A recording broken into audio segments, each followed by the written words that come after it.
Welcome to the GangboX podcast. We are back. All things Vegas, all things construction, all things union. It's the Vince and Daniel show today. No guest. No guest. Just me and you. The Vince and Daniel I feel show. like it's been a while since we've been a long fucking time, dude. We had some holidays come up or something, or holidays. busy? I don't know. Work travel, dude. There was some work travel sprinkled in there. Kids' sports. There's a lot of things that we do. A lot of things that we do. How you been? How you good, feeling? bro. I feel like I haven't talked to you in a couple days, maybe 3 or 4 days. It feels like it, even though it's not true. Yeah. But we had a good week, right? We had a good week. Was good. There's a lot of jobs. I hit a job. I didn't even tell you. I went to 4 Seasons without anybody. I went solo. So there was like 60 fucking rod busters out there, 416 brothers. Hell yeah. A few of them asked me to go visit. I went out there. That job's half non-union, half union. So, but I got to see the brothers, dude. It was good. There was some dudes I haven't seen in like 5-6 years. There was some dudes looked a little older. Some dudes looked the same. You know, it was fucking crazy to see some dudes that were apprentices when I was in the field or when I was the BA there to now like with the sheets in their bolt bag and shit. Dude, I was proud of those motherfuckers, man. It's good shit. I don't like to talk about that job. Why? Because we're not good. Glazers are not good on that job. Like they're not good workers? What does it mean they're not good? No, it's the job went bad. It's non-union. Non-union exterior glass, NR group out of town, interior, non-union local company. Did you have contractors bid it? I did. And I've been trying to reach out to the general contractor. And, Suffolk? Yeah, trying to set up a lunch. Doesn't want to, apparently. They just don't want to meet or they're not answering? They've met with me once, reached out via text message, said, hey, let's have lunch. No response. Then I went to a lunch to meet a different contractor once and just seen him there. Went to the table, said, hey, I've been trying to reach out to you about lunch, and he's like, text me back. So right after that lunch, I texted him and said, hey, it was great seeing you today at the restaurant. Let's do lunch. And he just wrote back, hey, great to see you too. So he doesn't want to meet. Who is he? Let's name drop. Chris Anderson. So if he doesn't want to meet, that's fine. Is he like a PM? I don't know exactly what his title is, but he doesn't want to meet. That's fine.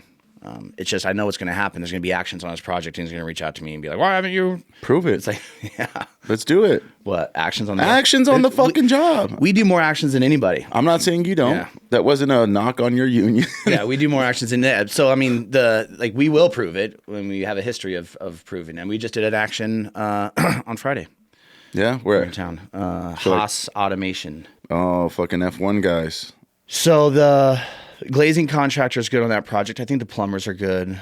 We have one good painting contractor, but the main exterior painting contractor is not good. Why do you think it is that? Because you made a comment right now and said that you guys do more actions than any other union. I think we do. I would, being the building trades guy in Southern Nevada, we're only talking about the South right now. Sure. Because we all know the North don't do fucking actions like this. We're starting. Yeah, We're pissing some people off up there too. Good. Yeah. Oh, probably your own.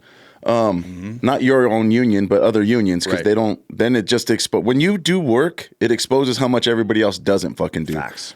But my question is, and I'm not wrong or saying people down in the South don't do actions or anything. Clip it. They're gonna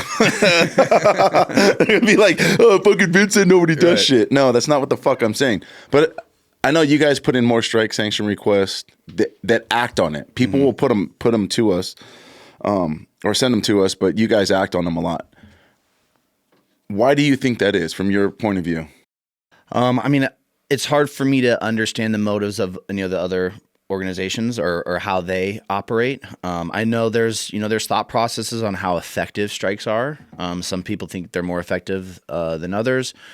I know I believe the carpenters, they never do pickets ever. They only do actions, banners and stuff. And so there's, I think we've talked about this on the podcast before, like the difference between a sanctioned strike and an action. I just think different organizations do them different ways. I know our belief is that's one of the only tools that we have to put pressure and cause agitation. It is a tool. We want to agitate, right? Yeah. It agitates our own members. I'll be honest. The one we did on Friday, I had my own member call me upset because he was missing out a day of work, right? And so there's that thought process like, well, all you're doing is the non-union guys are going to cross and go to work. It's the union guys that are missing out. on a day's pay. And Yeah, here's my thought, right, on that. Are you really missing a day? Because for every day you don't work, you have to make up. Sure. You're going to fucking, you just make it up on the back end. right, the day's coming. And probably Saturday. Like, I probably got you time and a half, Right. motherfucker, without you even fucking realizing it. No, I get it. That's how that shit goes, dude. Yeah, but I know, like, being, when I was out in the field, there was many of Fridays. It's typically a Friday. There's many of Fridays where I showed up for work and saw the picket signs and like, I'm out. I don't care what union it is. I don't even really care if it says it's sanctioned or not. Yeah. Like, if there's a picket line in front of a gate, I'm not You going. just don't fucking go. I mean, I remember there being a downtown project. What was it called? It was right next to the El Cortez. I know the name has changed, so I can't remember what it's called now. But we showed up. They had 2 gates, right? So the 2-gate system is a tool that the contractor uses to try to make pickets less effective. And there's 2 gates, and they're picketing the non-union gate, and the GC is telling me and my crew, go to work. Your gate's over there. They're not picketing your gate. And I was I think I was a mid-level apprentice, and I remember kind of looking around and looking at my journeyman, and he's like, you see those brothers over there with signs? We ain't going through any fucking gate. Yeah. And I'm like, hell yeah, dude, And so now with bigger projects, obviously, it's really hard if they can 2-gate it, and you don't know which gate because you can't really move over to the other gate. And so there's lots of rules and laws as to what you can do. I think our organization, District Council 16, we do these enough to know all of the rules and how effective they can be. And so when you have a project like the Four Seasons, a marquee job, towers coming out of the ground, you can see it from, anywhere in the valley. You look over to Henderson and you see the motherfuckers coming out of the ground. And they have contractors that are paying below the area standard. Obviously, we're going to have a problem with that, right? And so, how much lower do you think they make than the area standard? I would say 30%. Well, and then, so this is what I've learned, dude, when it comes, because some people are like, oh, the non-union is so much cheaper. And when you try to explain to them being the owner or the end user, you could take a non-union reinforcing iron worker in Las Vegas. I don't know one that makes over $25 an hour. Right. Right. $25 an hour. Where like the total package of a union rod buster is over $80. And so people want to take that percentage and be like, this is how much cheaper it is. And I'm like, you're fucking wrong. That's just how much bigger the profit margin is for the owner, because our signatory contractors are still missing the contract by like 3 to 5%. They're not winning it by 30%. Correct. It's fucking crazy, dude. And we're giving, after the action we had on Friday, we went into the trailer and talked to the general contractor, and they were super respectful. So I went in there to say thank you, let them know, hey, we're picking up our trash. We're cleaning up. I appreciate you guys being respectful. And, they asked like, well, what's the problem here? And I said, it's area standard. Our contractors have put in a responsible bid that we believe is fair and reasonable. And you're going with the bid that we believe is unfair and unreasonable off the backs of the workers. There is no one in this city, in Las Vegas, that should be working out in this heat, performing this work for $22 an hour. What craft was it? It was paint, exterior painting. Like, it's not reasonable, and the reason why this contractor won the bid is because in our belief, it's an irresponsible bid. It's a bid that was undercut off the backs of the workers, not off the profit margin. The contractor's making probably more money than ours would. That's what I was saying, right? Yeah. And so it's a race to the bottom, and one of the only tools we have to combat that is informing the public and informing the general contractor that we're upset about this practice. And so you guys did that. Did anybody talk to the non-union workers? Oh yeah. Yeah. It's funny, they left. So the non-union workers didn't work. Really? Now, it was windy and they're exterior painters, so I don't know if it's maybe just too windy for them, but we're like, oh, that's sweet. Generally the contractor that you're picketing doesn't leave, but on their way out, we stopped them, we talked to them, asked what they were making, let them Give know them that, donuts? What we generally do is go back to the job site the next week after an action. We try to bring some food and some Gatorades for all the guys and thank them for honoring the picket line and that's good shit. doing that. So was the contractor local? I do not believe so. I've never heard of this. These sound like prepared questions. I'm really curious. Yeah, Rip. yeah. I'm No, like, a lot of the workers were not local.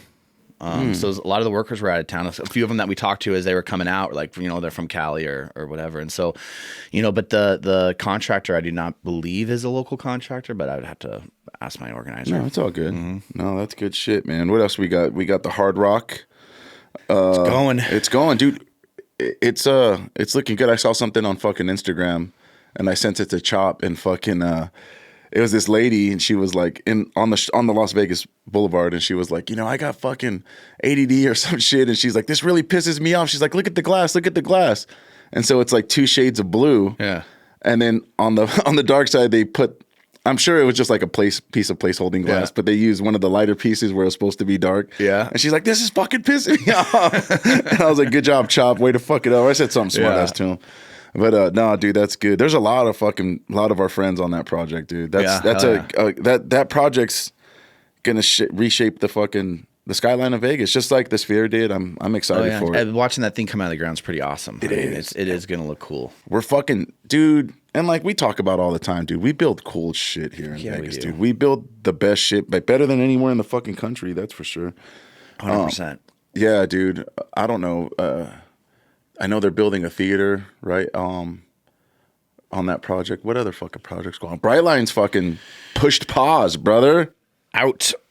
Well, I think the same general contractor that was the GC for that Dream project, right? And so that Dream project shut down, obviously, a while ago. And McCarthy had they own that. I think to buy now. it, right? Or ended up getting it out of the deal. And so I think they've learned their lesson. They start seeing funding not come in and they're out. So I guess they pulled off. And well, I don't know why you wouldn't want to own a parking garage and a hotel and buy fucking real estate. Right. Yeah, I don't know. There you go. So I mean, do you think it'll come back? I'm hopeful, dude. I mean, the conversations I'm having with people in Washington, D.C., and people locally, Brightline, and like no disrespect to the contractors, but I think sometimes it's sad because I'll have more information than them, I don't, not that I don't keep it a secret from them. I don't think it's my business to tell. I think that's between the owner and the GCs to discuss. But I think so, dude. I mean, look, I have my thought process with Brightline is, if that thing doesn't move in like 3 months, I'll start to get concerned. Right now, I'm not really concerned. Yeah. I think that they're doing the responsible thing. And it wasn't that the contractor pulled the plug only. It's my understanding that they were like, hey, let's make sure that we have the funding more solid. Yeah. So that it doesn't end up like Dream, right? Where they are owed. I think all the bills are paid. I think all the contractor, I don't think that there's any negative things happening. So I think that the Brightline folks are doing the responsible thing by pushing pause versus letting the well run dry and then losing everything, right? So I think that's what I think, bro. I honestly feel that if in 3 months from now, we're in April, May, June, July, I think if by like the end of July, mid-July, if there's still no progress, I'm gonna start getting fucking worried. Do we know what happened? Because I mean, that was a job funded through the infrastructure bill, right? Part of it, they got their money from that part, but I think the cost prices went up. I mean, it could be tariffs, it could be the fact that it was so fucking project was so ongoing and took so long. Material doesn't even, this as well as I do. People could bitch about labor costs. We both know it's not fucking labor cost, bro. Material cost, even over the last 4 years, has gone up fucking. I mean, we could put it in perplexity and ask ChatGPT what the fuck. Construction material has gone up over the last fucking 5 months. You know what I mean? Let's see. Where's our Jamie? We need a Jamie, dude. Where's Aaron? Well, and that's always my argument in negotiations, right? I mean, every time we're in negotiations and we're with contractors, they're always like, well, if you want more money, what am I going to get for that money? And I always say, like, listen, your material goes up. You buy a gallon of paint or you buy a sheet of fucking plywood and the cost of the plywood goes up. Did your sheet get bigger? No. The cost of fucking plywood went up. So guess what? The cost of our labor just went up. You can get the same fucking thing for more money. Just like all of your fucking material that you pay for. And dude, truth be told, with modern technologies, you are getting a better worker.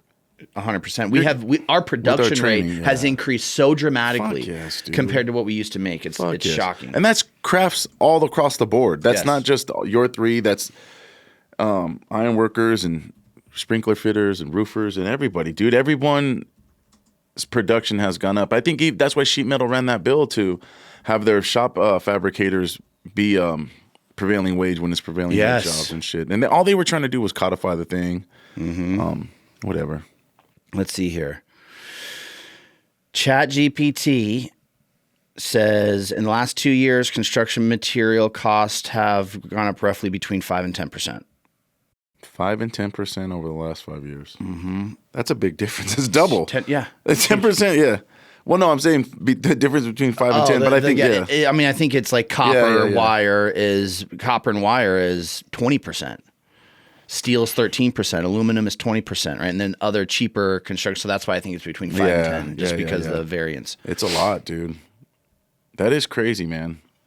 So then if the cost of the material, so then the Brightline's got the funding from the feds. It's the private what was portion? requested, I think. Yeah, I think they're trying to lock in the private portion, from my understanding. And I talked to the president of Brightline, and she asked me not to speak on a few things and some things to speak on, so... What about, I mean, look, we have Hard Rock going right now. I mean, that's the only thing keeping my members working. Obviously, Brightline shut down. A's Stadium. A's, dude. That's got some guys on it. It's got some guys and girls on it, believe it or not. Guys and gals, yeah. Yeah, thanks, Daniel. Sorry. There you go. Don't cancel me. Don't cancel me. Clip this. I'm just fucking... And I'm done. Yeah. He's out of here. No, so we got people on the A's that I think is going to be good. For us, dude, we were looking at some of the seats and things, and I mean the tickets are going to be affordable for locals. I'm excited for it, but the people working there right now, dude, I'm worried about all of these jobs when they end. What's going to happen? Right. Well, because that's my point, right? I mean, we have Hard Rock, we have A's. Brightline is kind of wishy-washy, and then what? What is there?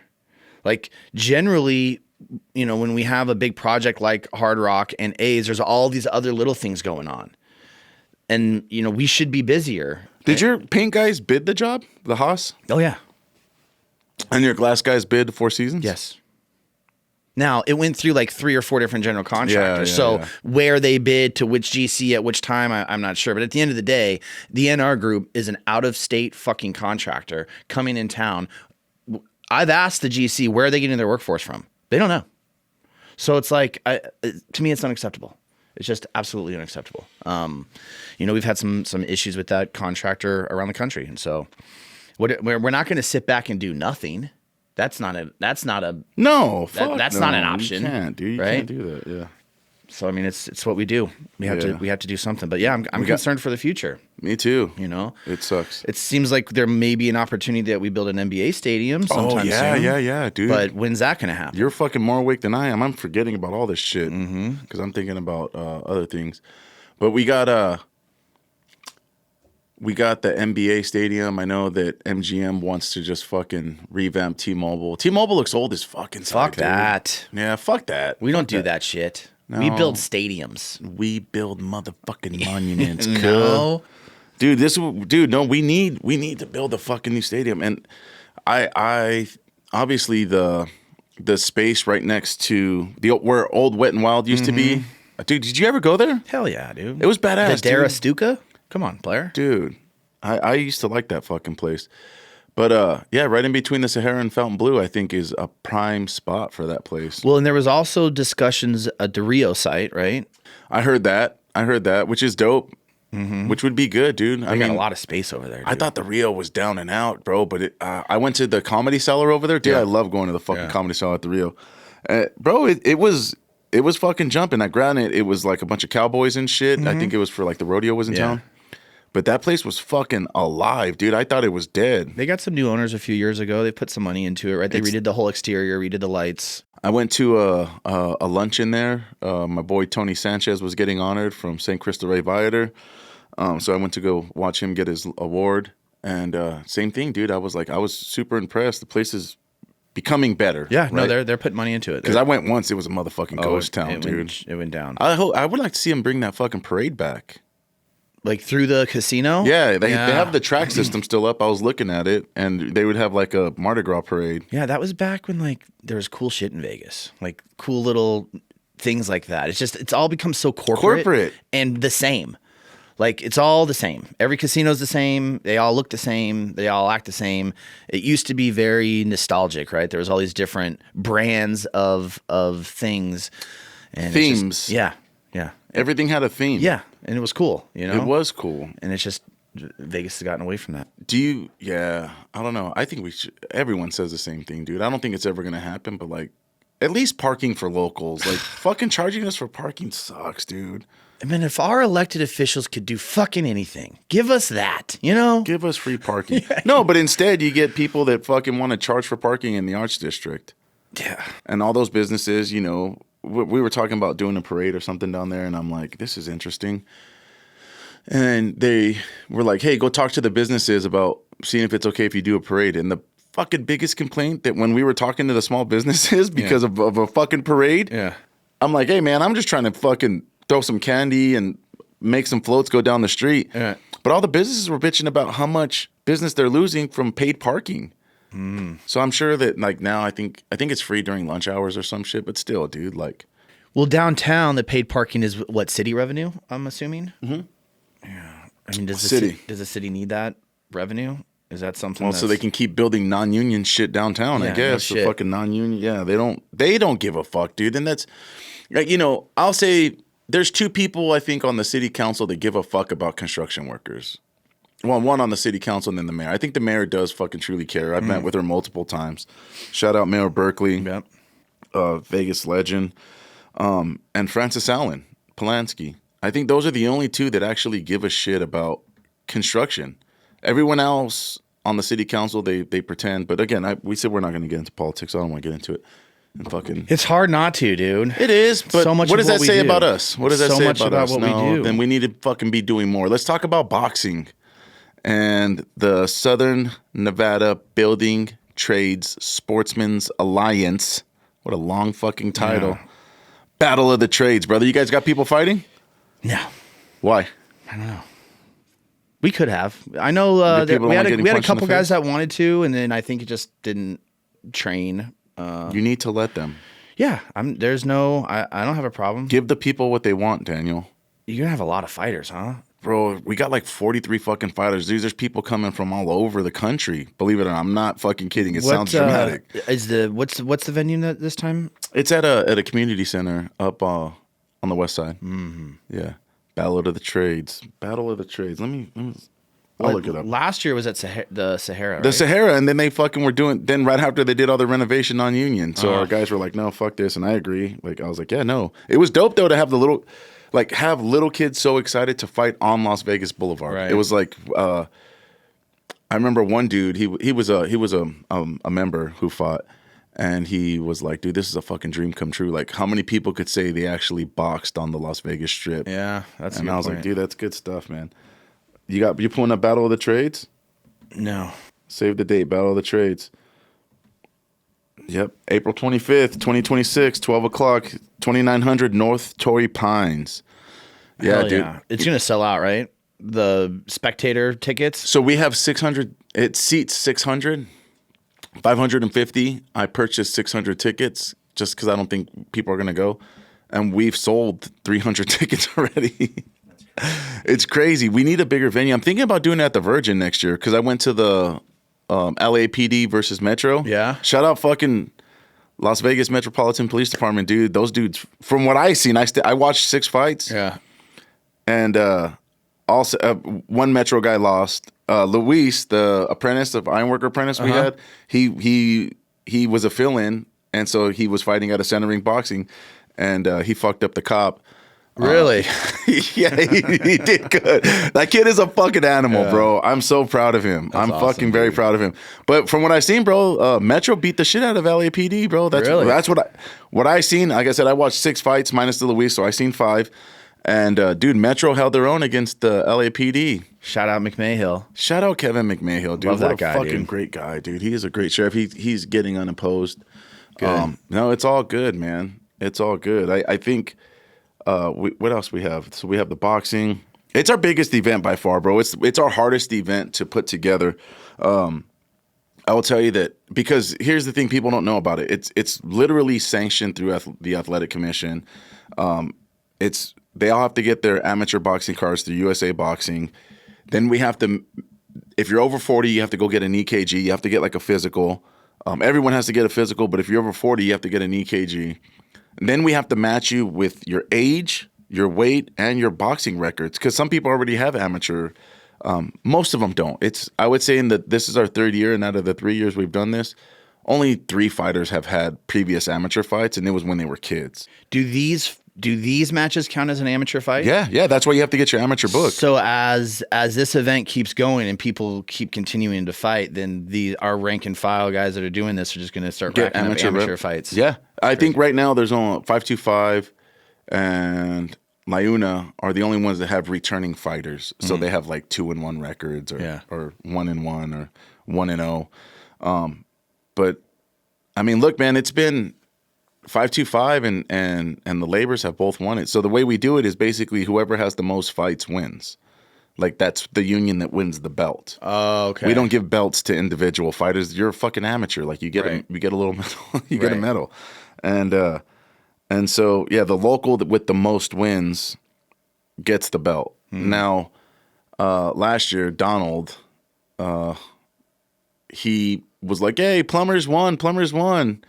And then we rechecked the numbers, and it was like, no, it was a tie again between the Labors and the Plumbers. Oh. But I think he was just having a little favoritism because now he's a plumber. He's a plumber. Oh, wow. Dude, start connecting the dots, connecting the dots. Because he wasn't a plumber at the time, right? No. But then all of a sudden he got in. Grilled cheese Donnie. Wow. Grilled cheese Donnie. I think there should be an investigation. There is. I went through his backpack one time. Yeah. Let me guess. Was there grilled cheeses in there? 12 grilled cheeses in his backpack, dude. Fucking Donald Heath. Shout out to The Apprentice. I think he's making them at night. He makes them at night. Yeah. But he's apprentice now, right? Out in the field? No, he's an apprentice, dude. He's doing really awesome, good. Dude. He's doing really, really we good. Joke, dude. But I'm happy for him. Yeah, he knows it's love, dude. He knows it's love, dude. I love that kid. He's like it's good to watch him grow, bro. Like him, Edon. I was talking to Edon yesterday at Lou's Walk, and I was watching Edon do his thing, bro. I was watching him from afar, man. That motherfucker's putting in the work to watch. It's just like the field, bro. Watching them grow, watching them do their thing, and turning into, I think something that they didn't even think they were capable of doing. You know what I mean? It's giving them the courage and the room to grow. And giving them the confidence. And like I said, we joke around. I don't joke with Edon the way I joke with Donald. Sure. Just like I don't joke with Robin the way I joke with everyone. Right. Like, you know, I keep certain things just fucking completely different and locked in. And I think it's just life experience. Dude, I was smoking a cigar the other day with somebody, an old elected official who's no longer there. They've been out of office for a while. And I was talking to him, and dude, it was great, man. I love smoking a cigar and just fucking hanging out with people. Because it's almost like you get to relax, right? Yeah. And he was telling me, I was asking him questions, and then I was like, you know, how do you think you learn these things? I said, because I feel like everything I've done in my past has prepped me for now. And everything that gets thrown at me now is all things I've dealt with in the past. And it's just life experience. And he goes, yeah, that's 100% right. And he's like, people have asked him like, hey, teach me what you do. And he's like, I can't teach you. These are just all blocks of everything I've done in my life and has set me up for success, you know, today. Right. And it's true, bro. And I think that's why, like, even with my son and your kids, right? Like, giving them the space to make mistakes and grow. Now, sometimes I tell my son, like, holy fuck, dude, like, you know better than that. Like, maybe I gave you too much space, or I got to fucking take it away. Right.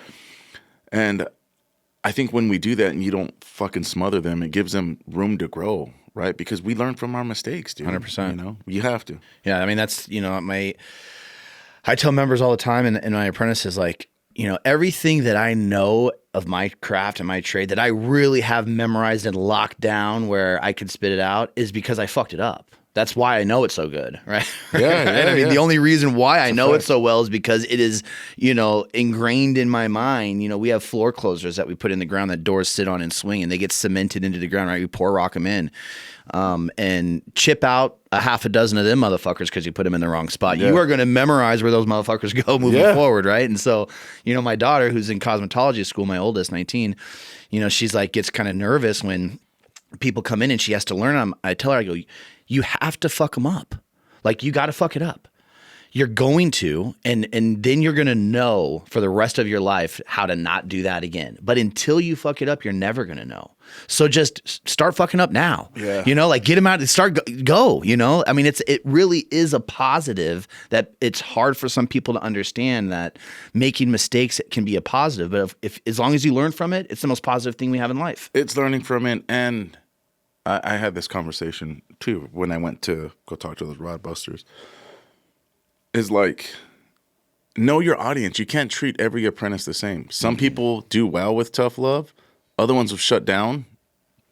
I mean, you got to get to know them though, right? And it's not do what I say. So if somebody fucks up, no, I'm a huge fan of letting people fuck up, right? Yep. And seeing how they respond and react and putting them under the pressure cooker sometimes. And I was messing with somebody at Lou's Walk. Dude, Lou's Walk was pretty dope. I heard it was great. I was messing with someone over there, and they started getting nervous, and then they like dropped their sign, and they dropped their lid, and I was like, pick up your fucking tools. What are you doing? They start scrambling around, and I start laughing, and I was like, hey, man, like, it's all good. I don't know, like, why you're getting so fucking nervous. Like, we're just playing around. Yeah. And, I pulled him to the side later, and I was like, hey, dude, I was just fucking with you. Like, I want you to know. And he's like, no, I know. And it was a good time, but getting to know him and then going up to him after, like putting a little pressure on him, seeing him fumble around and being like, hey, it was all love. Like, he's like, oh, I know. And then being able to ask him, like, why did you get nervous? Like, what was wrong? Was it because of him? Was it him? He's like, I've never been around this many, like, union leaders and shit. And I was like, it's all good, dog. Like, none of that fucking matters. Like, who cares? But Lou's Walk was good, bro. I heard it went well, dude. Dude, he said he hit like 4,000 doors in one day. Crazy. It was over 80 fucking volunteers. It was insane, dude, the amount of people that were there. It was dope. Assembly District 1. Assembly District 1. Yeah, dude. We need more. I mean, I know we try not to get political, but we need more people to run. We need more labor people to run. Right? We have quite a few running right now, and it's important because we got the shit kicked out of us at the last session, and we just been talking about where the other jobs coming from, where the jobs going to come from. We're worried about what's going to happen when these few jobs we have. A movie studio would be fucking amazing. I need you to go up there for 50 days. There's 120. Go up there for 50. Modern technology, I feel like you could take your work on the road with you and you could sit up there for 50 days so you could see what it's like. That ain't even half the session, so just 50. That's crazy. I think you could do it, dude. Maybe. I mean, I know we want to run some bills. I know, shout out Mike Greenlee. He's my political The director. Viking. He's a Viking, dude. He's a Viking. I like that, yeah, dude. he's cool, dude. He's cool. I think you guys have some of, and again, not playing favorites or anything like that, but like James Bosser's cool. Mike Greenlee's cool. Oh, yeah. The big boss. Robert Williams. Fucking pretty awesome. cool guy. I love dude. my leadership team. And look, I'm sure Mike Greenlee will, we're going to run some shit this session. I know he sent me some stuff to start looking at. And so, yeah, I have no doubt that I'll probably be up there with him for some time to try to get some shit done. So minimum 50. We're excited. Robert, let Daniel come 50 days. Make him. No. Force him to be up there 50 days so he could feel what it's like to be away. I don't like being made to do anything. Make him. They're going to make you mad. But yeah, so Lou, Doug, right? Doug's a labor guy. Yeah. Dougie Fresh. Obviously, you got Skip Daly, you got Venice Karish, you got Max Card. Bro, I told Nabty, I was like, bro, we got about 5 construction candidates running. Mm-hmm. And so, of course, naturally, the haters are going to come out and try to fucking like make sure that they don't get you can't give him what he wants. Yeah. What? I mean, that's Shut the up. game we're playing, dude. And we need the votes. We need the votes in that room. And I mean, NAB2 is, we have a conference coming up, right? NAB2's yearly conference. That's a big deal.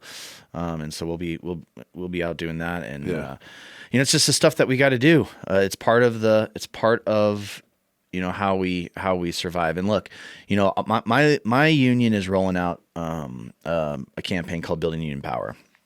And part of it is some history, some education on the labor movement. And one of the facts that I found very interesting is in 1947, 87% of construction workers were represented by a union. That's almost 9 out of every 10. Yeah. Today, 10%.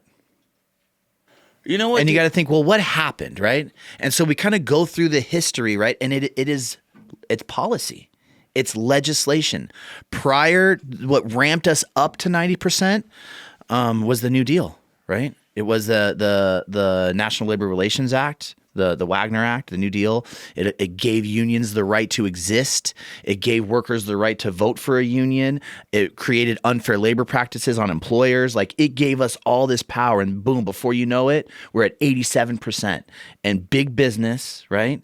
And the people who don't like to see us have power lobbied politicians, right? And got policy passed called the Taft-Hartley. And when Taft-Hartley got passed, what did that do? That created right to work. It made secondary boycotts illegal. It created unfair labor practices on unions. And you could look at the union density from when that bill got passed and just watch it go shoomp, right? And that's policy that affects us, right? And so it's part of the game. We have to play it. And I know the members don't like it. A lot of the members are like, why are we getting so political? We got to get out of it, right? And even trying to avoid it in this podcast, like, oh, because the members don't want to see it. But it's like, it's so much a part of how, whether or not we exist or not, it has to be something that is fixed, you know? It's part of the game, and we have to play it. Yeah. I'm just sick of fucking playing it alone. That's why I'm telling you, like, come up. Yeah. Right? You and I had this conversation all the time, bro. I'm like, you guys all got great ideas. Uh-huh. But I'm the motherfucker up there by myself. Yeah. Like, I need help. Yeah. I need fucking help. And everyone's been there to help when they could help, and it's help on the ground. Right. But I think, like, when we're in it, it makes it a lot easier when there's other people up there, right? Mm-hmm. Yeah, dude, I was watching The Irishman the other night, and I remember it was the part where, like, he's in court at the very beginning, and he's like, I never want to see you in here again. And what's his name? Robert De Niro stands up. He's like, sorry, Your Honor. He goes, not you, them. If you ever bring another working man before me. Like, I was like, even the judges used to be like on the side of like the working people, bro. Oh, yeah. But I mean, a lot of it is, you got to also understand that some of our, other than our own rank and file members and people that support us, the ones that get along with the building trades the most are the children of building trades folks. Mm-hmm. You know what I mean? Yeah. Oh, my dad was a carpenter. Yep. My dad was this. My mom, was that, or my whatever the case is. And they understand us and the struggle more than anybody. Sure. Dude. They really do. We with all the judge races I've been doing and all the interviews we've been going through, because it's election time. And it's good to see, bro, people will get in there and sometimes they'll get vulnerable, and you could see that they're so prideful of the work that their parents did, the work that the people that we represent. And so they understand. Mm-hmm. And then you'll get some people who are married to blue collar workers and then vote against us? Vote against us and not that give can't a fuck, happen. Dude. They don't give a fuck. That is the fuck, whatever. What else we got for building trades? We got softball, Midnight Madness, Saturday, July 25th coming up, dude. Yeah, that's going to be like in the middle of the night? Midnight Madness? Trade versus trade, save the date. It's called Midnight Madness. I don't think we're starting at midnight. But I think it runs through. It starts at night, right? It starts at night. And it goes all night, probably into the morning. Yeah, BLD. That's crazy, dude. Yeah. BLD, BFD. Big fucking deal. Was that the... Yeah. Okay. Yeah. No, we got a lot of good shit coming for building trades, dude. I'm excited. Recovery night? Dude, I was waiting. I was trying to tee you up for that. Recovery night's going to be at Painters, Glazers Hall. May is Mental Health Awareness Month. Tell me what Recovery Night is. Bro, Recovery Night is just a night where the Southern Nevada Building Trades holds an event. We offer free food, T-shirts, stickers. We get some sweet speakers, and we talk about substance abuse, mental health, talk about the resources. It's just a day to kind of bring the community in. You don't have to be in recovery. You don't have to be, sober or in the mental health, world. You just can be a member. Is it a 12-step meeting? It is not. It is 100% not a 12-step meeting. I'm looking at you right in your motherfucking eyes telling you this is not a motherfucking AA meeting. This is a night for recovery and eat In and Out and get some stickers and T-shirts. Yes. Bring the kids. I won't be cussing. That's a lie. So he will be cussing. You don't get to decide what's the truth. I'm okay. Let's see. We'll see. We'll see. We'll see what happens. Good old Vince Saavedra. No, but Recovery Night. Also, message to all you politicians: don't show up because I will ask you to fucking leave. Recovery night is not for electeds. It's not for anybody. No, this is not a campaigning thing. It's not. No, we don't need your fucking. We don't need you here. Thanks, but no thanks. You don't even want him there. No, I don't want him in the fucking room. Don't even show up. Don't show up. Don't. Yeah. Well, there's a couple candidates that are all about recovery. There is, but no thanks. No, still no. Respectfully, no thank you. Gotcha. Yeah. I'm down. Yeah, because then it's like I'm the one that gets to be in the room. No, this is for our fucking members and their families. I love it. 100%. Yep. We had everything else. What about the CBA? Dude, yes, this is a good fight. This is turning into a good episode, kind of. Catching up. Because we did the big action in Henderson. How awesome was that, dude? That was dope, dude. Let's go. I mean, look, we've talked about community benefit agreements on this podcast before and what they do and how they put us to work. And, you know, so we kind of narrowed in on the city of Henderson, right? Yeah. We had a few. Shout out Michelle Romero. Bro, you know, the mayor of Henderson and then a couple council people, correct? Show up to our event supporting the cause. Councilman Seabach. I was waiting for you to name drop. Councilman Seabach. Shout out. He's awesome. He's great. I really like that guy. Me too. And was there someone else? Wasn't there who else? Monica Larson, Councilwoman Larson. Councilwoman Larson. So they showed up in support. You know, we had this venue and it holds, you know, a couple hundred people. Bro, we packed the house. We did, dude. We packed the house. I thought they were going to turn people away, bro. We had that fucking place rocking. Standing room only. We had all the unions out there with their shirts, members out there, rank and file members. We had all the elected officials that want to party with us, right? That want our votes, want our money. They all show up. And it's an awesome opportunity for our members to like go talk to them. Like, hey, that person's running for state senate. That person's running for governor. That person, go talk to them. That was the most raw. So I'll give you a background. I might have told you. I don't remember, but people on the podcast don't know. That was just going to be for our members and those 3 elected officials from City of Henderson, right? 2 city council folks and the mayor. See, we have 2 good mayors so far. Not talking shit about the North, but we don't have a relationship like I do with North Las Vegas. I don't have a relationship with Pamela Goins, but my relationship with Mayor Berkeley and Mayor Romero is very, very good. Thank God. But anyway, it was just supposed to be for our members that have those 3 folks talk about it because they also need help with some initiative stuff for parks and things. That wasn't going to raise taxes, but they need to do some stuff. So they wanted to talk about that. And I said, not in exchange, but like, you know, you do your talking and give it to our members of Henderson. Because it was like 80% Henderson residents there, dude. Yeah. And then I was like, you know, we'll talk about community benefits. So I told Aaron, I was like, send this to everybody. But when I say everybody, I mean our everybody, not everybody, right? And my fault for not being clear, not blaming him whatsoever. And so he sends it to all the candidates running, and so we have a handful of them fucking show up. It was a good. I would say more than a handful. It was more than a handful. They all showed up. Yeah, there was which a lot. Is interesting, man, because it's like, hey, the building trades is doing something, and then boom, they all come.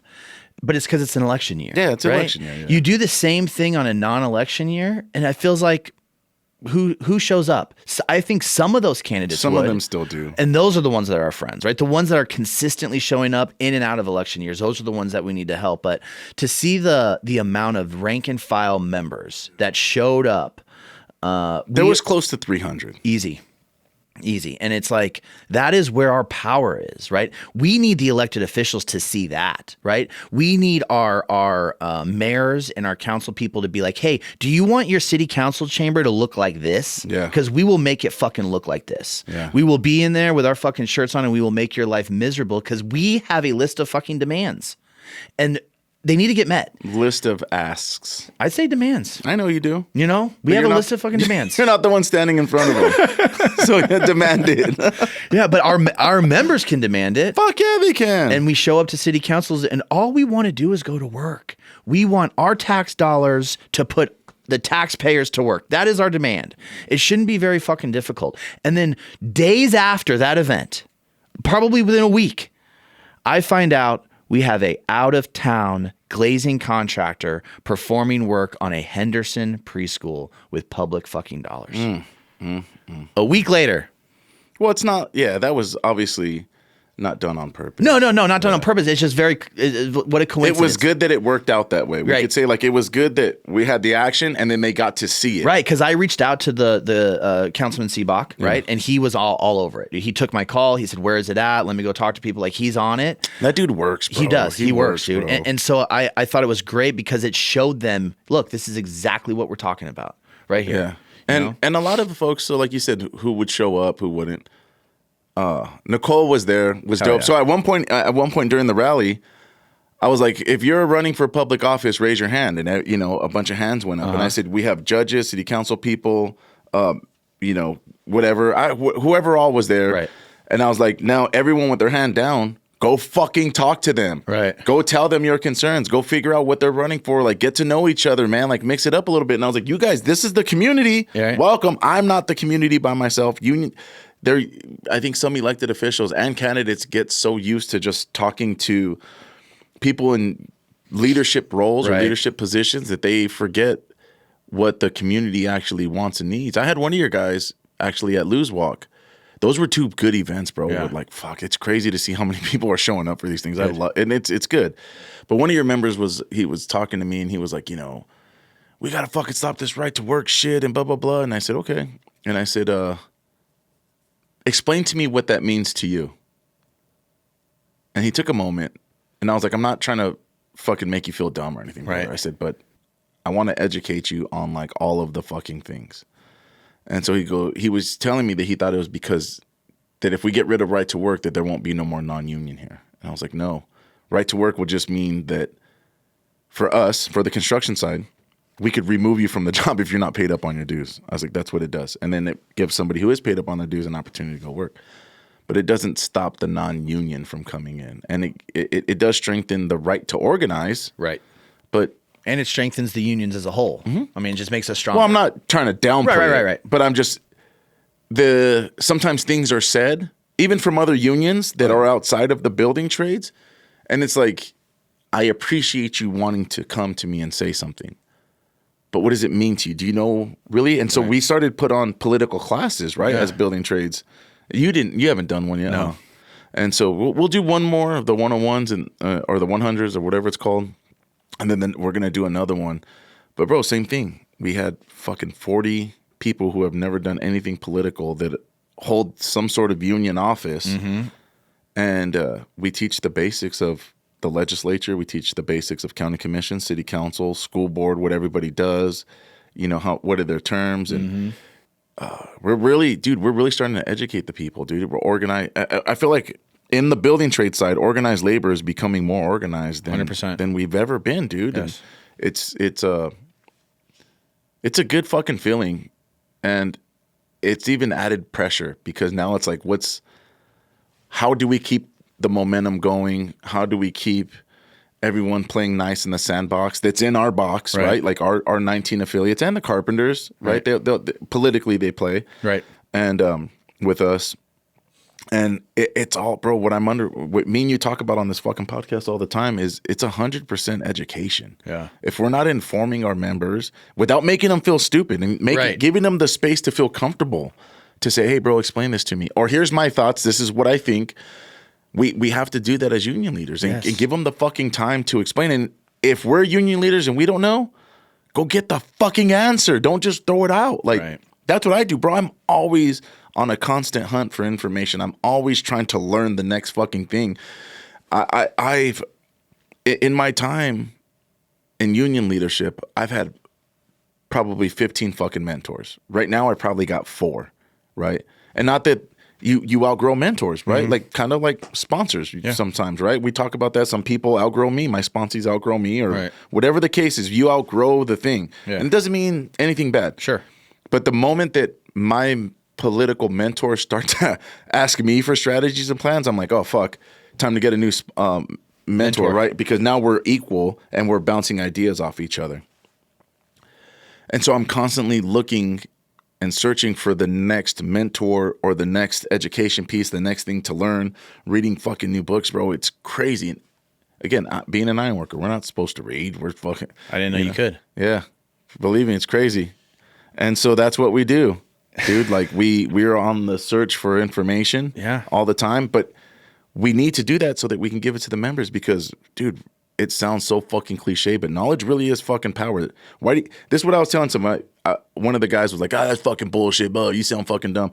I said, then why is it that every time you pass a fucking apprenticeship class, dumbass, you get a fucking raise? Because you know more. Right. Every time you pass a class, you get a fucking raise. Why? Because you are fucking smarter. You have more time in, right? So... No. Well, I mean, your comment about giving the members space, room to ask those questions, right? I think historically, I know in my organization under the previous leadership, you almost didn't want to ask questions because they would talk down to you, right? Make you feel dumb. And that's a strategy that people use when they don't want people to know things, right? If people start asking questions. Or come after their job. Yeah, people start asking questions, make them feel stupid. They'll stop asking questions, and then, that ends it. And so, I mean, I think as union leaders, it's just one of the reasons why we started this podcast was to try to educate our membership. How do we get the message out? How do we talk to them? They don't always come to union meetings, but I know for me in my union meetings, like I try to have open dialogue. Like I want members to ask questions, and in an effort to get more members to come to meetings, it's been discussed like, hey, maybe our meetings are going too long. Maybe that's why members don't want to come. And so we got to shorten it up. And I understand that too, but I get to talking up there and members get to asking questions and I am not going to stop it.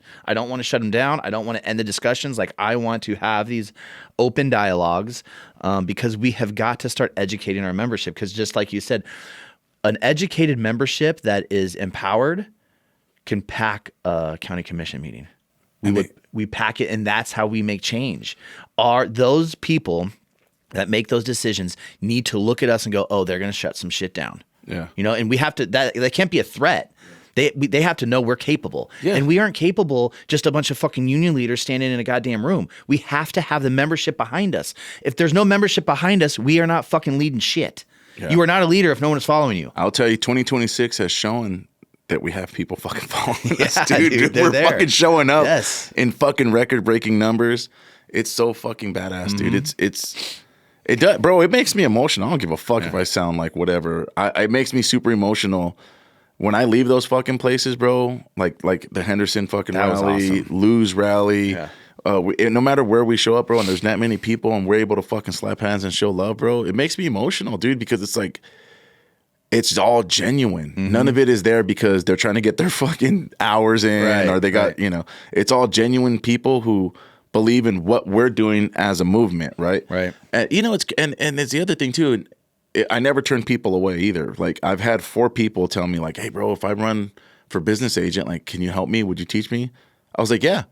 And I was like, hit me up anytime with any questions you got. Yeah. And they don't. That doesn't mean like, fuck them, where people would be like, let their ego get in the way. Like, I can't believe he fucking asked me to help and now he's not fucking out. Like, fuck all. Who cares, dude? Mm-hmm. Who fucking gives a fuck? Some people just want the comfort of knowing that they can come to you. Right. And so don't close that fucking door. Leave that bitch open. You ready to rock and roll? Wrap this bitch up or what? Let's go, man. Let's go, dude. And we've had a great year. I remember we said 2026 was going to be our fucking year, bro. And it's trending that way. It is. It's trending that way. I'm excited to see how it goes. Let's keep fighting the good fight, brother. Hell yeah. All right. Have a good one. Yes, sir. Thank you, sir.